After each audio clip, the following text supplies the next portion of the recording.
Cooch Behar coach রাজাদের ভ্রমণক্ষেত্র। এ শহরের ইতিহাস বহু পুরনো। 1500 শতকের গোড়ার দিকে মহারাজা বিশ্বসিংহের হাত ধরে যে কোচ সাম্রাজ্যের প্রতিষ্ঠা হয়েছিল তার নিদর্শন ছড়িয়ে আছে পুরো কোচবিহার শহরের আনাচে কানাচে। এই ঐতিহ্যের টানেই সারা বছর প্রচুর মানুষ কোচবিহার ভ্রমণে আসেন।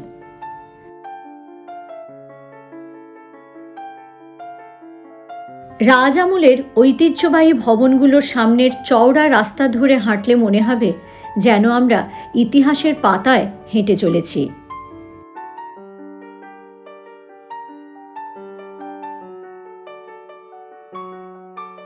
পুরো শহর জুড়ে রয়েছে বড় বড় দিঘি, সবই প্রায় রাজ আমলের। কোনো দিঘিতে ফুটে থাকে পদ্ম, তো কোনো দিঘিতে আস্তানা জমায় পরিযায়ী পাখির দল। চলুন আজ আমরা ঘুরে দেখব পশ্চিমবঙ্গের ঐতিহ্যবাহী শহর কোচবিহার।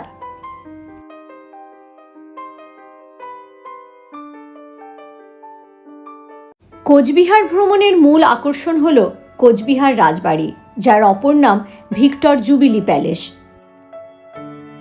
1887 সালে মহারাজা নৃপেন্দ্রনারায়ণ রোমের সেন্ট পিটার্স ব্যাসিলাসের আদলে এই রাজবাড়িটি তৈরি করেছিলেন। ক্লাসিক্যাল ওয়েস্টার্ন স্টাইলে তৈরি এই রাজবাড়িটি প্রথমে ছিল 3 তলা, পরে 1897 সালের ভয়ঙ্কর ভূমিকম্পে উপরতলাটি সম্পূর্ণ ক্ষতিগ্রস্ত হয়।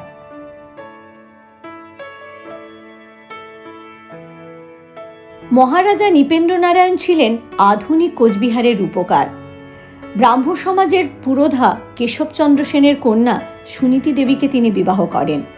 পুরো কোচবিহার শহর জুড়ে এই যে চওড়া চওড়া রাস্তা, কোচবিহার স্টেডিয়াম, এত ঐতিহ্যবাহী ভবন, প্রায় সবই মহারাজা নৃপেন্দ্রনারায়ণেরই অবদান। এই রাজবাড়ির আনাচে কানাচে বেড়ে উঠেছিলেন মহারানী গায়ত্রী দেবী, পরে যিনি জয়পুরের মহারাজ দ্বিতীয় সোয়াই মানসিংহকে বিবাহ করেন।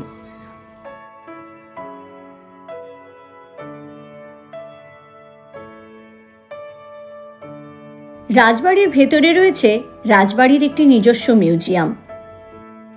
রাজবাড়ির মিউজিয়ামে রয়েছে কোচ রাজাদের ব্যবহৃত প্রচুর জিনিসপত্র, রয়েছে একটি সুসজ্জিত বিলিয়ার্ড রুম, রাজাদের অস্ত্রশস্ত্র, পুরনো দিনের শিলমোহর, বহু প্রাচীন মূর্তি।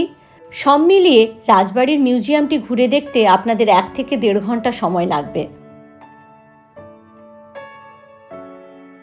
রাজবাড়ির সামনেই রয়েছে বড় একটি উদ্যান এবং সেই উদ্যানে রয়েছে একটি ছোট্ট জলাশয়ও। সন্ধেবেলা যে জলাশয়টিতে রাজবাড়ির প্রতিবিম্ব দেখতে অপূর্ব সুন্দর লাগে।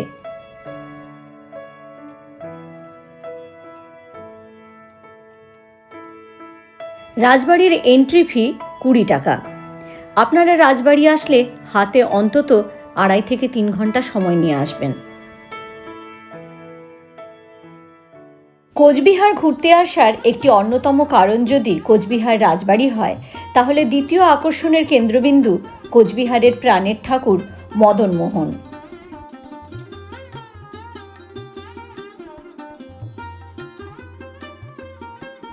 মদনমোহন শ্রীকৃষ্ণ কোচবিহারের প্রাণের ঠাকুর, আর তাকে কেন্দ্র করেই রাস পূর্ণিমার সময় প্রত্যেক বছর পুরো উত্তরবঙ্গ মেতে ওঠে রাসমেলায়। 1885 থেকে 1889 সালের মধ্যে মহারাজা নৃপেন্দ্রনারায়ণ মদনমোহন মন্দির তৈরি করেন, যা কোচ রাজবংশের স্থাপত্যশৈলী এবং ঐতিহ্যের অন্যতম একটি নিদর্শন।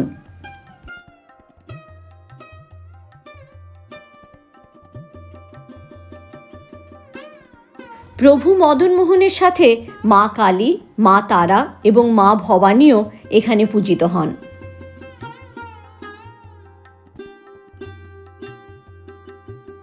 প্রত্যেক বছর রাস পূর্ণিমার সময় এই পুরো মদনমোহন মন্দির চত্বর ভরে ওঠে লক্ষ লক্ষ মানুষের সমাগমে। কোচবিহার দেবোত্তর ট্রাস্ট এই পুরো মন্দিরের দেখভাল করে।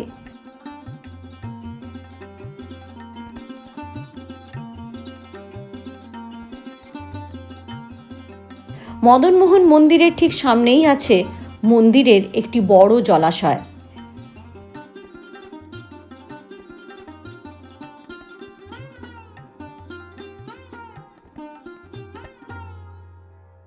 মদনমোহন মন্দিরের ঠিক পাশেই রয়েছে আনন্দময়ী ধর্মশালা। কোচবিহারের মহারাজা নৃপেন্দ্রনারায়ণ তার দিদি মহারাজকুমারী আনন্দময়ী দেবীর স্মরণে 1889 সালে এই ধর্মশালাটি প্রতিষ্ঠা করেছিলেন।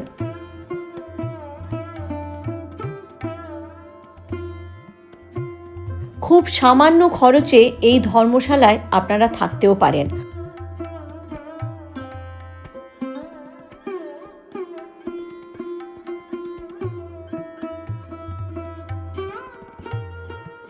মদনমোহন মন্দিরের খুব কাছেই রয়েছে কুমার গজেন্দ্র নারায়ণের ঠাকুরবাড়ি। কুমার গজেন্দ্র নারায়ণ তার মৃত্যুর আগে তৈরি করা উইলে এই রকম একটি ঠাকুরবাড়ি তৈরির ইচ্ছে প্রকাশ করেছিলেন।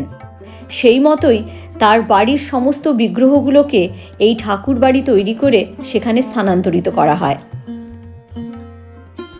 1930 থেকে 31 সালের মধ্যে প্রতিষ্ঠিত হয়েছে এই মন্দিরটি। এই মন্দিরে মদনমোহন, গোপাল, রাধাকৃষ্ণ, নারায়ণশিলা, চণ্ডী, দুর্গা, অন্নপূর্ণা এবং ভগবান শিবের আরাধনা করা হয়।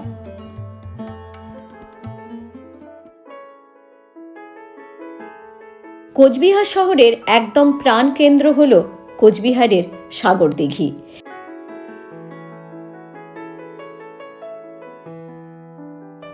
বাঁধাই ফুটপাত ধরে হাঁটতে হাঁটতে পুরো দিঘির চারপাশটা ঘুরে আসলে আপনার মনে হবে সত্যি আপনি একটি হেরিটেজ টাউনে এসে উপস্থিত হয়েছেন।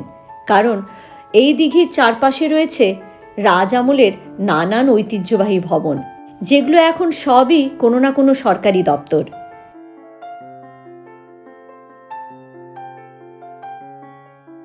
Cooch Behar DM office, municipality, Cooch Behar state bank, RTO সমস্ত কিছুর দপ্তর রয়েছে এই সাগরদিঘির চারপাশটাতে এবং খুব সুন্দর করে এই জায়গাটা সাজানো। এখানে এলে মনে হবে আপনি সত্যিই একটা হেরিটেজ টাউনে এসে পৌঁছেছেন।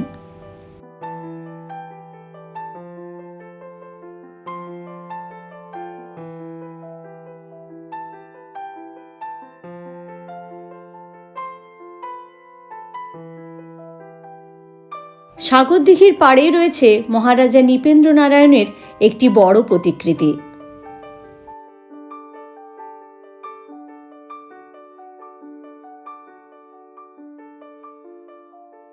সাগরদিঘি ঘুরে আমরা এখন চলেছি কোচবিহার রেল স্টেশনের দিকে।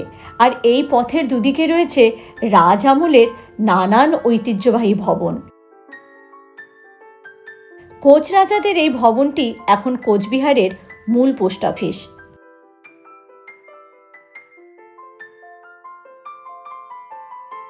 কলেজ থেকে হসপিটাল, রেল স্টেশন থেকে ক্লাব সবই প্রায় রাজ আমলের নিদর্শন।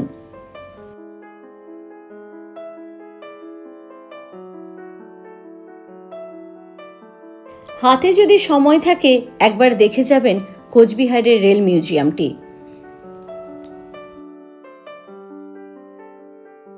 নর্থ ইস্ট ফ্রন্টিয়ার রেলওয়ে দ্বারা পরিচালিত এই রেল মিউজিয়ামটি সকাল 11টা থেকে বিকেল 5টা অবধি খোলা থাকে। মঙ্গলবার দিন রেল মিউজিয়ামটি বন্ধ থাকে। টিকিট ফি 20 টাকা।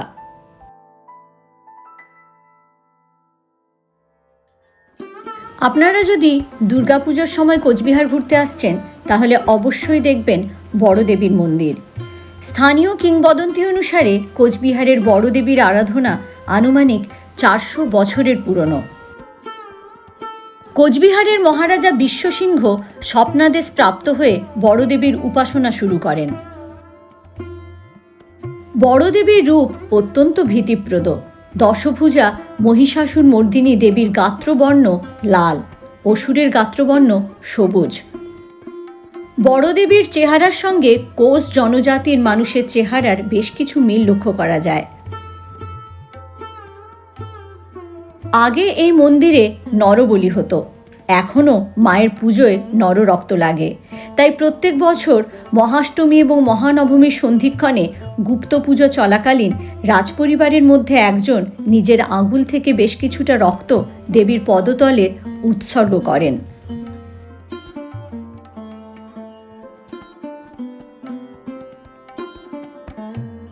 কোচবিহার শহর ছাড়িয়ে আমরা এখন চলেছি আলিপুরদুয়ারের দিকে, আর এটি হলো কোচবিহারের প্রবেশদ্বার। রাতের অন্ধকারে যেটি অপূর্ব সুন্দর লাগে দেখতে। তবে এই গেটটি কিন্তু রাজ আমলের নয়, নতুন তৈরি হয়েছে। কোচবিহার শহর থেকে প্রায় 10 কিলোমিটার দূরে রয়েছে রাজ আমলের আরও একটি নিদর্শন, বানেশ্বর শিবের মন্দির।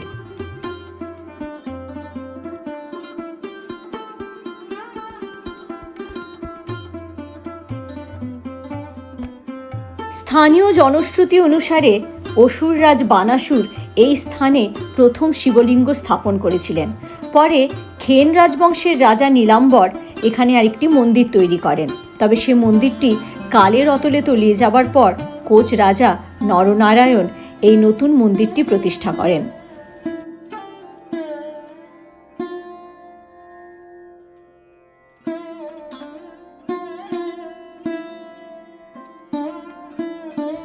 (1897) সালের এক ভূমিকম্পে মন্দিরটি পূর্ব দিকে সামান্য হেলে পড়েছিল, যা আজও হেলানো অবস্থাতেই আছে।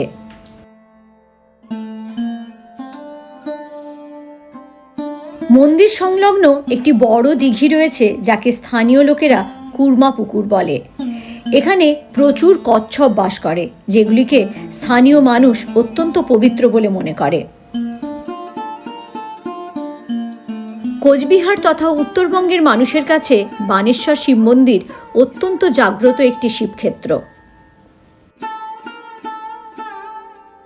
বন্ধুরা, 3 রাত 4 দিনের ট্যুর প্ল্যানে আপনারা ঘুরে দেখে নিতে পারেন কোচবিহার, বক্সা জয়ন্তী, ভুটানের ফুটসিলিং। হাওড়া শিয়ালদা থেকে প্রচুর ট্রেন রয়েছে কোচবিহার আসার জন্য। আপনারা যে কোনো ট্রেনে এসে নিউ কোচবিহার স্টেশনে নেমে যেতে পারেন। কোচবিহারে রয়েছে একটি এয়ারপোর্টও, তবে সেটার ভরসা না করাই ভালো। কোচবিহার শহরে থাকার জন্য অসংখ্য হোটেল রয়েছে। আমরা কিছু স্ট্যান্ডার্ড হোটেলের ফোন নাম্বার স্ক্রিনে দিয়ে দিলাম। আপনারা অবশ্যই বুকিং করার আগে রিভিউ চেক করে নেবেন। এছাড়াও কোচবিহারের বেশ কিছু ভালো খাওয়ার জায়গার সন্ধান আমরা স্ক্রিনে দিয়ে দিয়েছি। আপনারা চাইলে হোটেলেও খেতে পারেন। এই জায়গাগুলো আপনারা ট্রাই করতে পারেন। আজ তাহলে এ পর্যন্তই। কোচবিহার ভ্রমণ সংক্রান্ত কোনো প্রশ্ন থাকলে আপনারা অবশ্যই কমেন্টের মাধ্যমে আমাদের লিখে জানান। ফিরছি খুব তাড়াতাড়ি আবার নতুন একটা ভ্রমণ অভিজ্ঞতা নিয়ে। ততক্ষণ ভালো থাকবেন, সুস্থ থাকবেন এবং অবশ্যই ভ্রমণে থাকবেন।